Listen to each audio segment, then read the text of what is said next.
Olá pessoal, aqui é o Velgas. Hoje é dia 2 de maio de 2025. Vamos falar sobre o acordo de minerais entre Estados Unidos da América e a Ucrânia. Vamos analisar os principais pontos e falar dos principais itens. Quero convidar vocês a inscreverem-se no canal. Você que não é inscrito, inscreva-se porque aqui você vê a verdade. E quero também pedir a vocês que deem um like, compartilhem com suas redes sociais e façam seus comentários. Muito obrigado. Conto com vocês.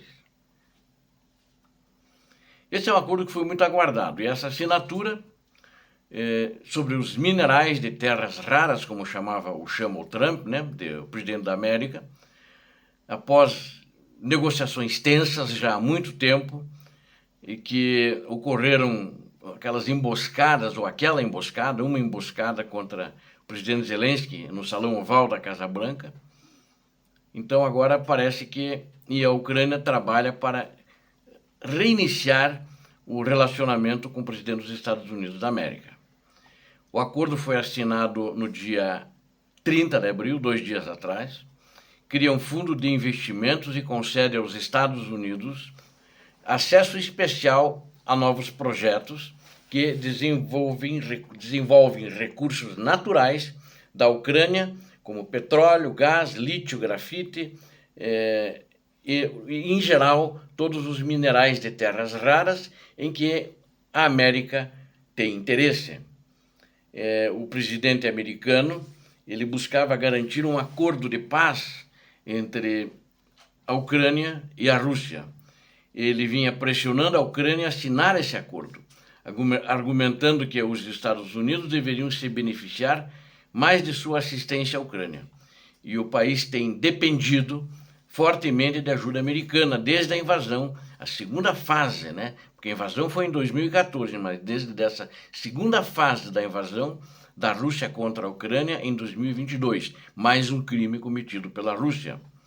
Para o alívio de muitos na Ucrânia, o acordo final, depois de muitas idas e vindas, os primeiros rascunhos, né, da tentativa de assinar um acordo que o presidente americano queria, Donald Trump, era para colonizar, como se fosse a Ucrânia um país colonizado, e deveria submeter-se de qualquer maneira aos Estados Unidos, a Donald Trump, e também submeter o acordo de paz a ele, o que não aconteceu. As propostas, como não entraram na OTAN, não foram aceitas, né? Na União Europeia também não foram aceitas, então, e mudou isso. E o Trump já tinha ameaçado que ou assinaria o acordo assim ou não receberia mais ajuda militar, porque naquela época ele ainda estava recebendo, hoje não está mais recebendo também. E, na realidade, ele estava querendo explorar a Ucrânia, né? Era também uma violência contra a Ucrânia. Não militar, como a Rússia está fazendo, mas era uma violência colonialista. E agora esse acordo, né, segundo alguns entendidos analistas de pesquisa, tem um analista que eu vou citar aqui, chama Jorge Popov, ele é analista de pesquisa da Associação Nacional da Indústria Extrativa da Ucrânia, um patriota, que ele disse que o principal destaque é: estamos muito felizes por termos resolvido o conflito com Trump. Essa é a questão que é importante resolver. Não sei se resolveram, mas pelo menos a intenção era essa. Esse Popov alertou, no entanto, que a assinatura é apenas o primeiro passo de um longo processo antes da implementação do acordo. O sucesso do plano depende de aspectos técnicos que ainda precisam ser definidos. E para serem definidos, eles ainda vão ter que ser negociados. Então, peraí, o plano ainda não poderá ser implementado amanhã, por exemplo, apesar de já assinado. Mas o presidente Trump também mostrou boa vontade, porque a ajuda militar está vindo em volume razoável da Europa, mais do que vinha anteriormente, e dos Estados Unidos vinha a que foi aprovada pelo Biden, que acabou. Né? Não tem mais. Mas o Trump disse que não ia dar como Biden, né? Não ia dar como doação, e não deu. Mas naquela negociação que ele resolveu, não concordou em vender mísseis Patriot para a Ucrânia, ele deve voltar atrás. Ele aprovou também na quarta-feira, próxima passada, uma venda de equipamentos militares para a Ucrânia usar na guerra de 50 milhões de dólares. Eu acho que ele demonstrou uma boa vontade, antes de assinar o acordo para o Zelensky. Então deu essa quantia, é uma quantia pequena ainda para as necessidades da Ucrânia. Mas 50 milhões de dólares dá para comprar armamento e é interessante, dá para guerrear um pouco mais. Né? Então, tivemos que em muitos momentos políticos que o acordo tenta resolver também, e não por questões comerciais e administrativas, né? Ou seja, o Trump, na realidade, queria resolver tudo por questão comercial, né? Mas ainda existe muita coisa ainda que precisa ser negociada. Os parágrafos do acordo, né? Acho que precisam ser negociados. Mas, na realidade, uma grande vitória esse acordo que foi assinado, no meu ver, pela Ucrânia, porque a equipe do Zelensky conseguiu tirar os piores excessos do acordo e negociou já com a equipe do Trump, que estava junto com eles em Kiev fazendo essas modificações. E eles concordaram. Notavelmente, ausente do acordo, por exemplo, está uma das disposições mais desejadas por Kiev, né? Isso está ausente. A Ucrânia não conseguiu colocar, que são as garantias de segurança que poderiam efetivamente dissuadir novas agressões da Rússia após um cessar-fogo. Mas até agora ela tem a garantia que a União Europeia vai continuar ajudando, vai continuar mandando armamento, o que é bom. Mas o Trump já deu um sinal que vai continuar mandando, tanto que já determinou a venda para a Ucrânia desses 50 milhões de dólares. E também não está claro quanto investimento será destinado ao fundo. Ninguém escreveu isso naquele papel, né? Então é outro acordo que ainda vai ter que ser negociado, um parágrafo dentro desse acordo ou um acordo separado. Não sei como é que eles vão fazer. E os ucranianos agora conseguiram eliminar os piores excessos do acordo, né? Ele chama os piores excessos do acordo, né? No entanto, o novo acordo disse ele é mais uma questão de palavras calorosas do que de investimento real, disse o Timothy Ash, que ele é da Eurásia, um grupo do programa Rússia-Eurásia do Chatham House, que fica em Londres. Ele é mais, e na realidade esse acordo, ele diz, né, que não é perigoso, porque é mais uma questão de palavras calorosas do que de investimento real, ou seja, investimento ainda não está previsto. Acho que enquanto a guerra não tiver uma paz definitiva, ninguém vai querer investir na Ucrânia. Ninguém quer investir porque esses minerais, eles estão exatamente onde estão fazendo a guerra, onde bombardeiam dos dois lados. Então eu acho que um grande investimento significativo não vai acontecer antes que a paz esteja assegurada. E, por enquanto, não há nenhum sinal de paz lá. O ditador russo parece que não tem muito interesse. Embora que ele deveria parar, porque primeiro ele precisa consertar a economia cambaleante da Rússia.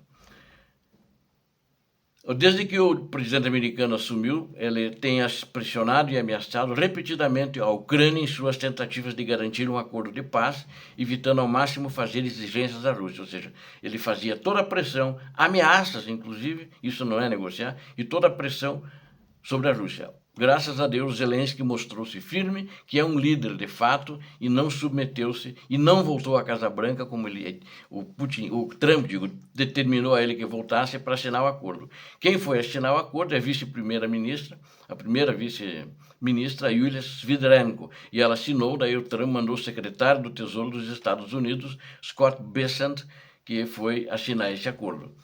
Eu acho que o Volodymyr Zelensky, o presidente da Ucrânia, não quer se submeter a isso, depois de como ele foi tratado. Ele não tem...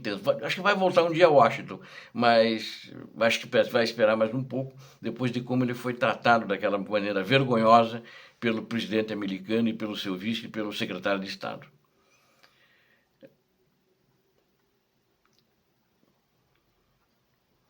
Nos últimos dias, Trump tem feito comentários sugerindo que a sua postura de linha dura anterior em relação à Ucrânia está se suavizando, enquanto a paciência com a Rússia está se esgotando.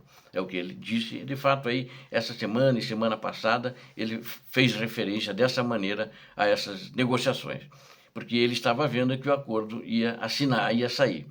E ao assinar o acordo de recursos naturais, a Ucrânia espera aumentar ainda mais a cooperação e melhorar as relações com o governo Trump. Ou seja, cada um deu uma coisa. Um deu 50 milhões de dólares e o outro deu o acordo. Vamos ver o que vai acontecer.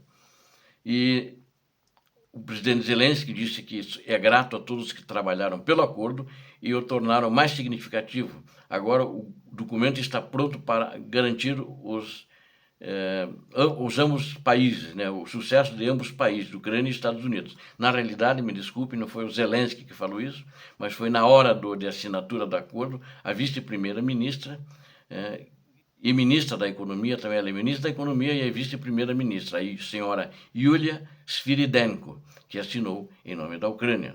Mas, sem dúvida nenhuma, eu acho que foi uma das vitórias, e a principal, uma das principais, eu diria, vitórias foi a remoção de disposições anteriores que obrigava a Ucrânia a reembolsar Washington pela ajuda já enviada, que ela foi dada como uma doação e o esperto americano queria cobrar a ajuda já enviada. Não tem esse direito. E eles tiraram isso do acordo, que o Trump gritou muito por causa disso, mas não conseguiu. E que é uma ajuda com um valor falso, ele de 350 bilhões ele estava falando, mas na realidade, com o que terminou vindo agora do Biden, são 130 bilhões que foi enviado. Mas isso não foi entrado, não entrou na assinatura desse acordo. A outra grande vitória para a Ucrânia é a nova redação do acordo, que permite alterações no acordo, no cumprimento, caso na adesão da Ucrânia à União Europeia, ou seja, ela pode entrar na União Europeia, ela não proíbe. O acordo anterior, que não foi assinado por Zelensky, proibia a Ucrânia de entrar na União Europeia, proibia entrar na OTAN, o que não acontece mais agora, o que foi uma grande vitória. Versões anteriores geraram muitos alarmes por causa disso e outros problemas. Isso é um obstáculo à ambição de longa data da Ucrânia de observar que o bloco privilegiaria os Estados Unidos da América em detrimento de outros parceiros estrangeiros. A Ucrânia doa metade das receitas novas licenças para recursos naturais ao fundo. Este é um fundo de investimento, o que reduz as receitas potenciais para o orçamento ucraniano por muitos anos. Então, ou seja, o que a Ucrânia vai investir, na realidade, é metade do que ela vai tirar de resultado da venda desses minerais, o que é muito bom. E o que ficou interessante é que os Estados Unidos o acordo com ele é um acordo que ele tem preferência, ele tem uma preferência especial, mas se ele não quiser determinado tipo de mineral, a Ucrânia poderá negociar com quem quiser, né? Estão lá muitos minerais, né? E então isso acho que saiu muito bem. O problema mas acho que vai ser resolvida essa questão da ausência de garantias. Por quê? Porque o Trump tem interesse lá. E como não está dando certo com a Rússia, mas deu certo esse acordo com a Ucrânia, ele não vai abandonar a negociação com a Ucrânia. Ele não vai abandonar a Ucrânia. Porque se ele abandonar a Ucrânia, ele vai ficar sem acordo. Não vai ficar sem esse acordo assinado e nem para discutir para frente as cláusulas que vão entrar no acordo. É a minha visão. Então eu acho que a parceria com os Estados Unidos vai ser de uma maneira diferente, mas eles vão vender o armamento, como já deram um sinal desses 50 milhões. E essa é o que de fato aconteceu, e acho que foi importante. E o presidente da Ucrânia, Volodymyr Zelensky, se posicionou nessa quinta-feira, dia 1º, ontem, Dia Mundial do Trabalho, que o acordo econômico do seu governo com os Estados Unidos se classifica como uma parceria entre iguais, o que eu concordo com ele. Não conseguiu tudo, mas tirou muita coisa que o Trump não queria também. A declaração foi feita por ele na data de ontem, inclusive ele colocou isso no Twitter também. O que ontem foi um dia após a assinatura formal em Washington. O presidente Zelensky também relacionou a assinatura do acordo em uma reunião que teve com o presidente dos Estados Unidos da América, Donald Trump, no Vaticano. Então ele referiu-se quando estava fazendo essa declaração. Na verdade, esse é o primeiro resultado tangível daquele encontro no Vaticano que eu tive com o Donald Trump, ele falou, né? O que o torna histórico. Estamos ansiosos por outros desdobramentos daquela conversa e foi uma reunião significativa. E o presidente Trump e eu sabemos cada minuto de melhor maneira possível. Ele disse, e o presidente e eu usamos cada minuto da melhor maneira possível. Agradeço a ele por isso e agradeço novamente às nossas equipes ucraniana e americana, complementou. Então, acho que é um pacto que deve oferecer às duas partes, e acho que o Zelensky acabou conduzindo e tirando muita coisa que o Trump queria e não colocou. Isso, de fato, foi uma negociação. Obrigado a vocês que assistiram esse vídeo, conto com vocês Inscrevam-se no canal e deem um like. Compartilhem com suas redes sociais, façam seus comentários. Você que assistiu e não é inscrito, inscreva-se que você viu a verdade. Deus abençoe vocês, Deus abençoe a Ucrânia, Deus abençoe o Brasil. Paz e bem, paz para toda a humanidade.